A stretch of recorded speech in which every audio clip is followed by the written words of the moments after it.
disapproval of certain actions. In this case, what they would do, that would be the actions of taking a non-neutral stance on a day that should be dedicated towards remembering veterans and the sacrifices that they committed, why many of us here are wearing poppies today. However, to contradict that, what I would like to say is that Nick Day made a good point when he mentioned within a speech that he was speaking on behalf of his own opinions. I don't think it was horribly clear, which is what has led to this debate. However, he did mention it. I would like to ask him to be more clear in the future about who he is speaking on behalf of, and I will be voting against this motion. I have been swayed. Thank you, Mr. Wazlowski. Mr. Bunn. I'm Bunn, Vice President Academic of the Engineering Society. I'd just like to try and clear up, mostly for me, but probably for everyone, some things that have been said. Mostly the point that the AMS censuring record day with the URE does not actually say that we believe one political stance or the other. We would like to reprimand him for taking a political stance and using his position in a public address, which could have been misconstrued, I guess, if we missed out on some sort of important piece of data that he was representing all the students of Queens.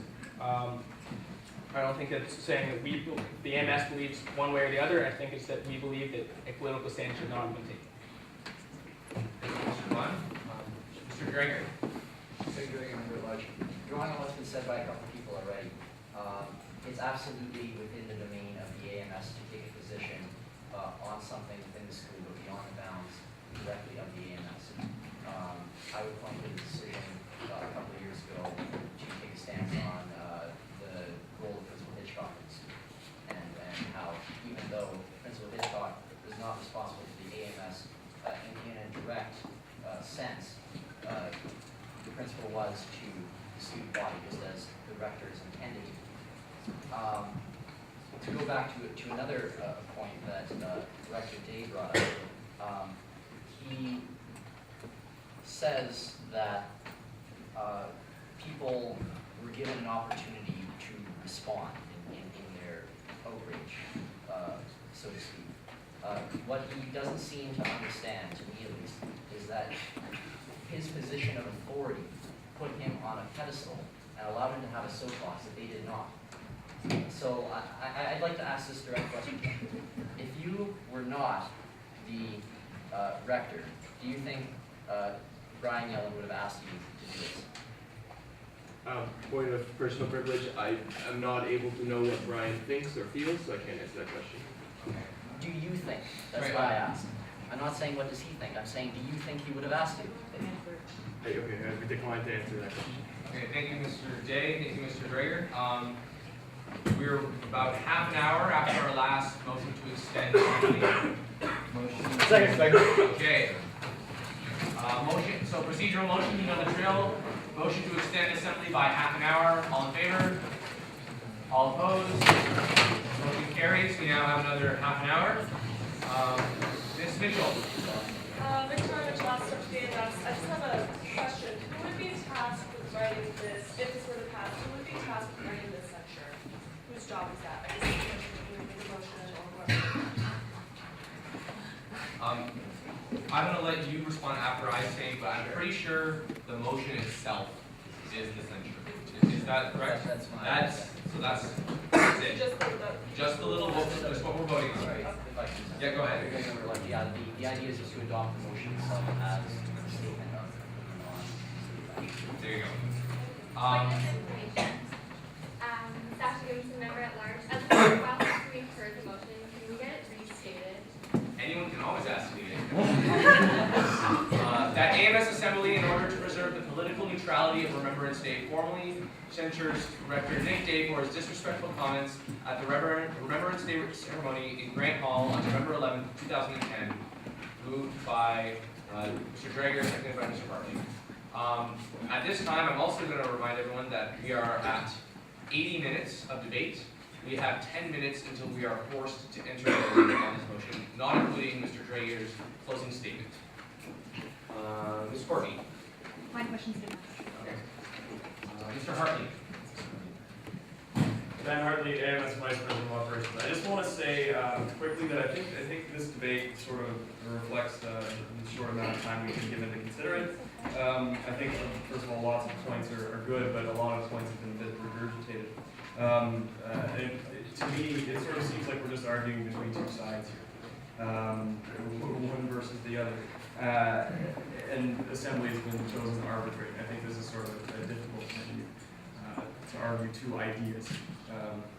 I think we're confusing. Are we against Nick Day or are we against the speech? And I think, you know, I'm standing here to say that I am going to abstain from this vote. First of all, I think there are a lot of things wrong with it. The motion says disrespectful. I think that means a lot of different things to different people, as we've seen tonight.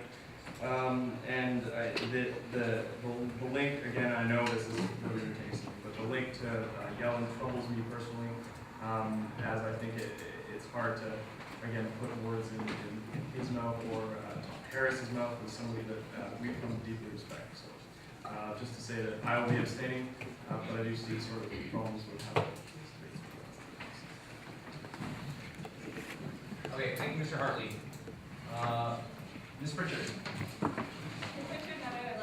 Just kind of actually going off that point, that there are two sides to this, and I feel that like in this room, one side is possibly being overrepresented, and the females have overrepresented one side. We don't necessarily get emails from people who are happy about this, who are happy with Mr. Dave's speech and happy with his defense.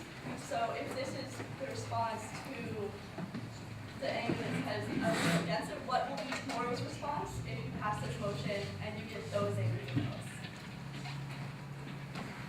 Okay, thank you, Ms. Pritchard. Ms. Shuffle. Kate Shuffle, Comstock Press. I'm just comment for today. Take responsibility for your actions, regardless of the outcome of tonight. Students are upset, alumni has heard from are upset.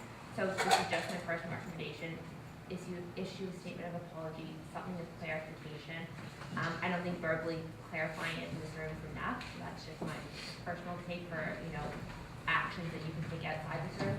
And for Mr. Speaker, before we vote, the confusion, can you clarify please one more time censure and what the actionables are from this motion? You can do that. Okay, yeah, I will do the, thank you, Ms. Shuffle. Mr. Osborne. I was just going to point out that I don't mean to, Dan Osborne, member at large, sorry.